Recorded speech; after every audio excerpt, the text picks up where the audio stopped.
माता पार्वती ने पूछे, भगवान भोलेनाथ से प्रश्न बताया, भाई का हिस्सा हड़पने वाले भाई के किस प्रकार कम कर्म फूट जाते हैं।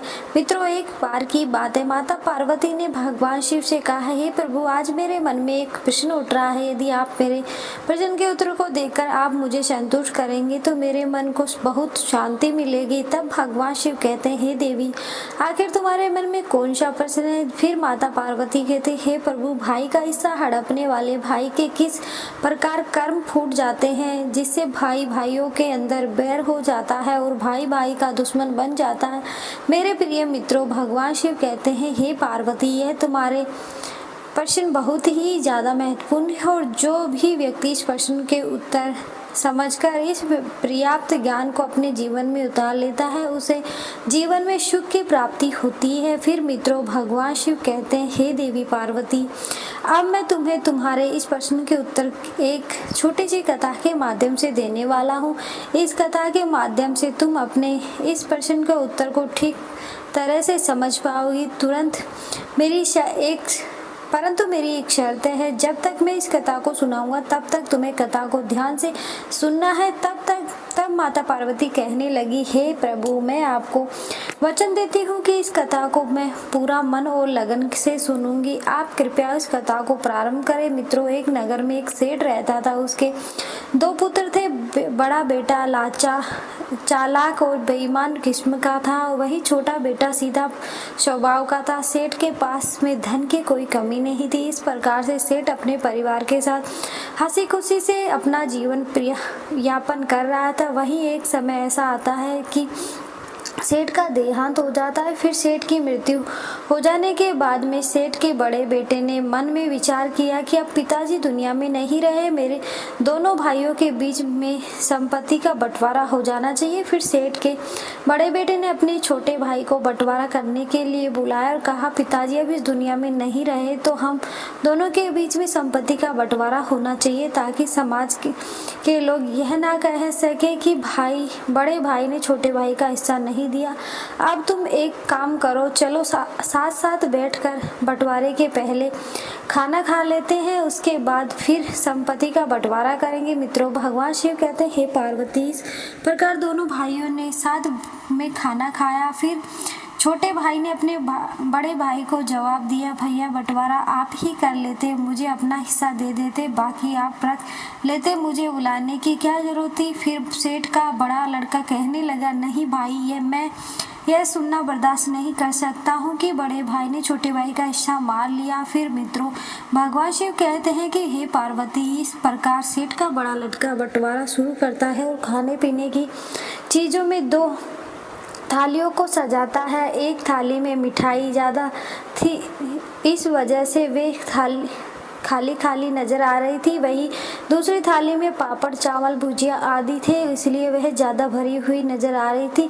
जो थाली खाली दिखाई पड़ रही थी उसमें कीमती मिठाइयाँ, दूध, पाक, मलाई, बर्फी आदि रखी हुई थी। फिर थालियाँ को सजाने के बाद में सेठ का बड़ा लड़का अपने छोटे भाई से कहने लगा, जैसे भी खाना चाहो वैसे ही थाली उठा लो, क्योंकि सेठ का बड़ा लड़का यह जानता था कि बंटवारे के समय उसका छोटा भाई किस बात को तवज्जो देता है, ज़्यादा माल लेना पसंद करता है या कम माल लेना पसंद करता है। क्योंकि सेठ के छोटे लड़के को मीठा खाना कम पसंद था, इसलिए उसने पापड़ भुजिया वाली थाली उठा ली और कहा, भैया, मुझे ये खाना पसंद है। और ऐसा कहते हुए छोटा भाई खाना खाने लगा। इस प्रकार सेठ का बड़ा लड़का समझ गया कि मेरे भाई को ज़्यादा माल चाहिए, वो लालची है, इस कारण उन्होंने ज़्यादा खाना भरी हुई थाली ली। अब बंटवारे में मज़ा आएगा। और फिर ऐसा सोचते हुए सेठ के बड़े लड़के ने बंटवारे के लिए नई तरकीब सोच ली और फिर खाना खाकर दोनों भाई कमरे में पहुंचे और फिर बड़े भाई ने घर के सामान के दो हिस्से किए। फिर अपने छोटे भाई से कहा, इस सामान में से कौन सा सामान चाहिए। वही अपने बड़े भाई की बात को सुनकर छोटा भाई सामने रखे हुए सामान की ओर इशारा किया। एक तरफ घरेलू उपयोग की कीमती चीजें रखी, दूसरी तरफ सामान खरीदने से ज्यादा लगा रहा था मगर साधारण वस्तुएं थी। इस प्रकार सामान का बंटवारा देखकर सेठ के छोटे लड़के ने सोचा कि बड़े भाई के पास में ये सारी कीमती चीजें नहीं है, मेरे पास तो पहले से ही है, मैं इनका क्या करूंगा। इसलिए सारी कीमती चीजें जो घर में उपयोगी आती हैं भाई साहब के पास ही रहनी चाहिए, क्योंकि भाई साहब का परिवार भी बड़ा है। और ऐसा सोचते हुए सेठ के छोटे बेटे ने ढेर की ओर इशारा करके कहा, भाई मुझे यह बड़ा वाला ढेर चाहिए। फिर तो सेठ का बड़ा लड़का मुस्कुराया और कहने लगा, जैसी तेरी मर्जी, तू ही यूं मत कहना कि बड़े भाई ने बंटवारा ठीक से नहीं किया। फिर सेठ का बड़ा लड़का अपनी चतुराई पर मंद मंद मुस्कुराने लगा। वहीं सेठ का बड़ा लड़का तो यह समझ रहा था कि मैं अपने छोटे भाई की बेईमानी करके इसे पागल बना रहा हूँ, क्योंकि वह जानता था कि उसे ज्यादा कीमती सामान प्राप्त हुआ है। उधर छोटा भाई इसलिए खुश था कि बड़े भाई का परिवार बड़ा है और वह अपने बड़े भाई की मदद कर रहा था। फिर भगवान शिव कहते हैं, पार्वती, उधर सेठ का बड़ा लड़का बंटवारे को आगे बढ़ाता है और 2 पोटली बांधता है और फिर बड़े भाई ने अपने छोटे भाई से कहता है कि अब इन दोनों ढेर में से तुम्हें कौन सा ढेर पसंद है वही उठा लो। इन दोनों पोटलियों में माताजी के जेवर है।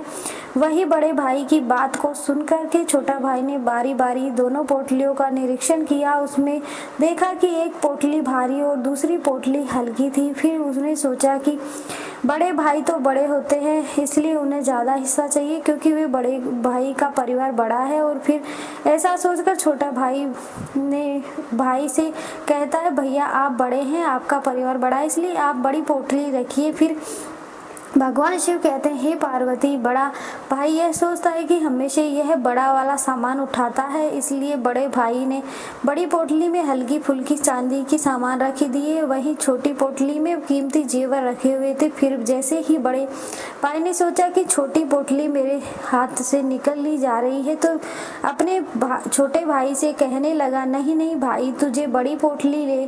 फिर छोटे भाई ने कहा, नहीं भाई, आप बड़े हैं, बड़ी चीजें पर आपका हक बनता है। और ऐसा कहते हुए छोटे भाई ने छोटी पोटली रख ली। फिर तो ऐसा नज़ारा देखकर सेठ का बड़ा लड़का चकित रह गया, क्योंकि उसने बड़ी पोटली में चांदी के जेवरात रखे थे और छोटी पोटली में सोने के जेवरात रखे थे, क्योंकि वह जानता था कि वह छोटा भाई लालच में आस करके बड़ी पोटली उठाएगा, जिसमें उसके पास चांदी के जेवरात चले जाएंगे और सोने के जेवरात उसके पास आ जाएंगे। मगर यहाँ पर सब उल्टा हो गया। फिर मित्रों, भगवान शिव कहते हैं, हे पार्वती, इस पर सेठ के बड़े लड़के ने अपने छोटे भाई से कहा, इस बार तू बंटवारा करना, नहीं तो लोग कहेंगे कि बड़े भाई ने बंटवारा करके छोटे भाई को ठग लिया। क्योंकि बड़े भाई ने सोचा छोटा भाई बंटवारा करेगा तो फिर मैं उठाऊंगा, परंतु उधर छोटे भाई का हृदय कोमल था, वह बड़े भाई का हित चाहता था, क्योंकि बड़े भाई के बच्चे ज्यादा थे।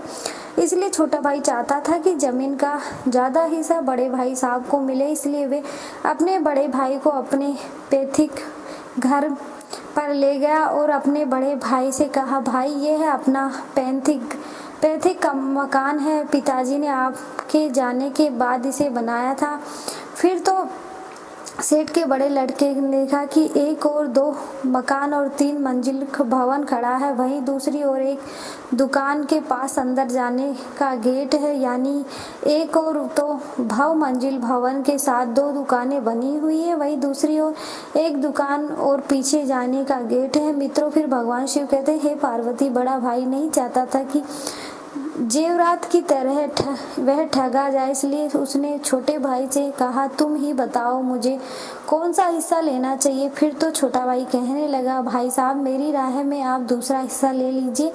वही छोटे भाई की बात को सुन करके बड़ा भाई सोचने लगा, यह तो छोटा भाई होकर भी बड़े भाई को ठगना चाहता है, स्वयं तो बहुमंजिल मकान और 2 दुकान हड़पना चाहता है। ऐसा सोचते हुए वह बड़े भाई ने छोटे भाई से कहा, मेरा परिवार बड़ा है, इसलिए मैं चाहता हूँ कि यह बहुमंजिल मकान वाला हिस्सा मैं लूं। और इस प्रकार बड़ा भाई की बात सुनकर के छोटे भाई ने कहा, भैया आप हिस्सा लेने से पहले एक बार दूसरा हिस्सा देख ले, क्योंकि छोटा भाई मन में सोच रहा था कि बड़े भाई को ज़्यादा हिस्सा मिले, क्योंकि दूसरे हिस्से के अंदर 8 कम मकान और लंबा चौड़ा खेत था। साथ ही बहुत सारे मवेशी भी थे, इसलिए बड़े भाई के परिवार का गुजारा अच्छे से हो जाएगा और मुझे भी बड़े भाई की सहायता करने का मौका मिल जाएगा। बस यही सोच करके छोटा भाई अपने भाई से कहता है कि भाई एक बार चल करके दूसरा हिस्सा देख लो, फिर निर्णय लेना तुम्हें कौन सा हिस्सा लेना है। फिर मित्रों, भगवान शिव कहते हैं, हे पार्वती, भाई बेईमान होता है और भाई के प्रति नीयत साफ नहीं रखता। ईश्वर उसकी बुद्धि को हरण कर लेता है। फिर सेठ के बड़े लड़के की बुद्धि खराब हो गई। वह सोचने लगा कि छोटा भाई उसे ठगना चाहता है, इसलिए बड़े भाई ने कहा, मुझे कुछ नहीं देखना, यह दूसरा हिस्सा तेरा रहा और पहला हिस्सा मेरे पास रहेगा। वही छोटे भाई ने कहा, भैया एक बार सोच लो और देख लो, फिर मत कहना यह क्या हुआ। आपको ज़्यादा हिस्सा चाहिए, इसलिए आप यह दूसरा हिस्सा ले ले। वही बड़े भाई की बुद्धि काम नहीं कर रही थी। वे जानता था कि खाली जमीन के ज़्यादा हिस्से से उसका यह बहुमंजिल मकान अच्छा है, इसलिए उसने छोटे भाई की बात नहीं मानी और सभी मंचों के सामने अपने अपने हिस्से का बंटवारा लिया। फिर बंटवारा को जाने के बाद में छोटे भाई ने बड़े भाई से कहा, आपको तो 2 मंजिल मकान मिल गया, अब आप एक बार मेरा भी मकान वाला हिस्सा देख लो। और फिर ऐसा कहकर छोटा भाई बड़े भाई को अपना हिस्सा दिखाने के लिए दुकान के पास वाले गेट के अंदर गया। आगे छोटा भाई था, पीछे पीछे बड़ा भाई चल रहा था और फिर जैसे ही बड़ा भाई गेट के अंदर गया तो उस गेट के पीछे लंबा चौड़ा खेत नजर आया। सामने ही तरफ 8 भवन बने हुए थे, कई मवेशी भी चर रहे थे। फिर तो ऐसा नज़ारा देख करके बड़ा भाई दंग रह गया और अपने छोटे भाई से कहने लगा, यह हिस्सा पिताजी ने कब खरीदा था। तब छोटे भाई कहने लगा, भैया आपके जाने के बाद में पिताजी ने इसे खरीदा था, इसलिए मैं आपसे बार बार कह रहा था कि आप बड़े हुए, आपको बड़ा हिस्सा चाहिए, मगर आप नहीं माने। फिर मित्रों, भगवान शिव कहते हैं, हे पार्वती, आखिरकार बड़ा भाई क्या कर सकता था, क्योंकि बंटवारा हो चुका था।